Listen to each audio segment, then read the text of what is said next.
Hello guys! Welcome to Sowji small kitchen. ఈరోజు yummy యమ్మీ onions చింత చిగురు కర్రీతో మీ ముందుకొచ్చేసానండి.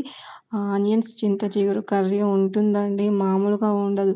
సూపర్ అంటే సూపర్‌గా ఉంటుంది. పుల్ల పుల్లగా తింటుంటే ఎంత బాగా తినాలనిపిస్తుందో. చాలా అంటే చాలా బాగా తినాలనిపిస్తుంది. అంత టేస్ట్‌గా ఉంటుందండి. చాలా ఈజీ ప్రాసెస్‌లో చేసుకోవచ్చండి. ఈ సమ్మర్‌లో మనకి ఎక్కువగా చింత చిగురు అనేది బాగా దొరుకుతుంది. అలా దొరికిన చింత చిగురుని మనం ఇలా కర్రీ చేసుకుంటే ఉంటుందండి. మామూలుగా ఉండదు. సూపర్‌గా ఉంటుంది. అందుకోసం చింత చిగురుని ఇలా ఫ్రెష్‌గా ఉన్న చింత చిగురుని తీసుకొని కాడలన్నీ తీసుకోండి. అలాగే దాని మధ్యలో ఏదైనా రాళ్ళు అలాంటివి ఉంటే మాత్రం నీట్‌గా క్లీన్ చేసుకోవాలండి.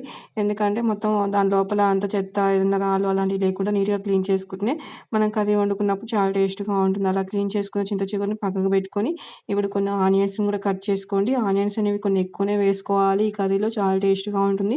అలాగే ఆనియన్స్‌తో పాటు 2, 3 పచ్చిమిరపకాయలు కూడా కట్ చేసుకొని పక్కకు పెట్టుకోండి. ఇప్పుడు ఒక బౌల్ పెట్టుకొని కొంచెం ఆయిల్ వేసుకొని తాలింపు దినుసులు కూడా వేసుకోండి. అవన్నీ కూడా ఆయిల్‌లో బాగా ఫ్రై అయిపోయిన తర్వాత మనం కట్ చేసి పెట్టుకున్న ఆనియన్స్, పచ్చిమిర్చిని కూడా వేసుకొని అవన్నీ కూడా ఆయిల్‌లో బాగా ఫ్రై చేసుకోండి. అవన్నీ బాగా ఫ్రై అయిపోయిన తర్వాత కొంచెం పసుపు, కరివేపాకు కూడా వేసుకొని బాగా ఫ్రై చేసుకోండి. ఇవన్నీ ఆయిల్‌లో బాగా ఫ్రై అయిపోయిన తర్వాత ముందుగా కట్ చేసి పెట్టుకున్న ఆనియన్స్ మొత్తం కూడా ఇందులో వేసుకొని బాగా కలుపుకోండి. ఇలా కలుపుకోవడం వల్ల తాలింపంతా కూడా ఈ ఆనియన్స్‌కి పట్టేసి తొందరగా ఫ్రై అయిపోతాయండి. అందుకోసం బాగా కలుపుకోండి. అవన్నీ బాగా కలుపుకున్న తర్వాత దానిపైన మూత పెట్టి ఒక 5 మినిట్స్ వదిలేసి చూడండి.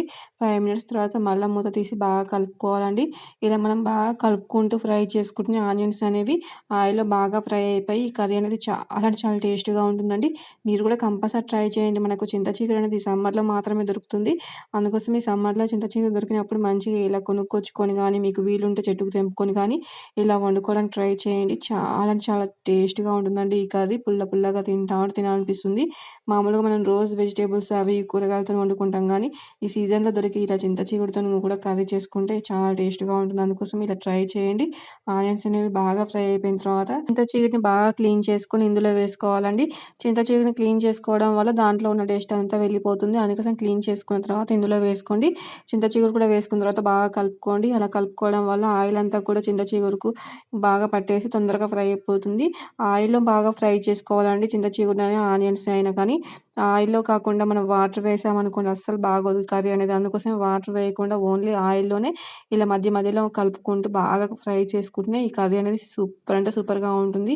అండ్ పుల్ల పుల్లగా తింటా ఉంటే తినాలనిపిస్తుందండి. మీకు ఏ కర్రీ చేసుకున్నా తినాలనిపించినప్పుడు ఇలా చింత చిగురు కర్రీ చేసుకొని తినండి. మీరు ప్రతిసారి కూడా ఇలానే చేసుకుంటారు. అంత బావుంటుంది. ఇది అన్నంలోకి గానీ, చపాతీలోకి గానీ చాలా బావుంటుందండి. కంపల్సరీ ట్రై చేయండి. ఇలా బాగా ఆయిల్‌లో ఈ చింత చిగురు, ఆనియన్స్ బాగా ఫ్రై అయిపోయిన తర్వాత మనం దాంట్లో సరిపడా కారం, ఉప్పు కూడా వేసుకొని బాగా కలుపుకోవాలండి. చింత చిగురు అనేది కొంచెం పుల్ల పుల్లగా ఉంటే కారం అనేది కొంచెం ఎక్కువనే పడుతుంది. చింత చిగురు పుల్లగా లేకుండా మామూలుగా మీడియంగా ఉంటే మాత్రం కారం కొంచెం తక్కువనే చూసుకొని వేసుకోండి. ఇలా కారం, ఉప్పు వేసుకున్న తర్వాత బాగా కలుపుకోవాలండి. ఎందుకంటే కలుపుకోవడం వల్ల కారం, ఉప్పు ఈవెన్ ఈ చింత చిగురుకు, ఆనియన్స్‌కి బాగా పట్టేసి కర్రీ అనేది చాలా అంటే చాలా టేస్ట్‌గా ఉంటుంది. అందుకోసమే బాగా కలుపుకోండి. అలా కలుపుకున్న తర్వాత మూత పెట్టి ఒక 5 మినిట్స్ వదిలేయండి. ఎందుకంటే ఆ చింత చిగురుకు ఈ కారము, ఉప్పు అంతా కూడా పట్టేసి టేస్ట్ అనేది మామూలుగా ఉండదండి. చాలా అంటే చాలా బాగుంటుంది. మీకు కావాలంటే ఇందులో ఎండు చేపలు అలాంటివి కూడా వేసుకోవచ్చు. చాలా బాగుంటుంది.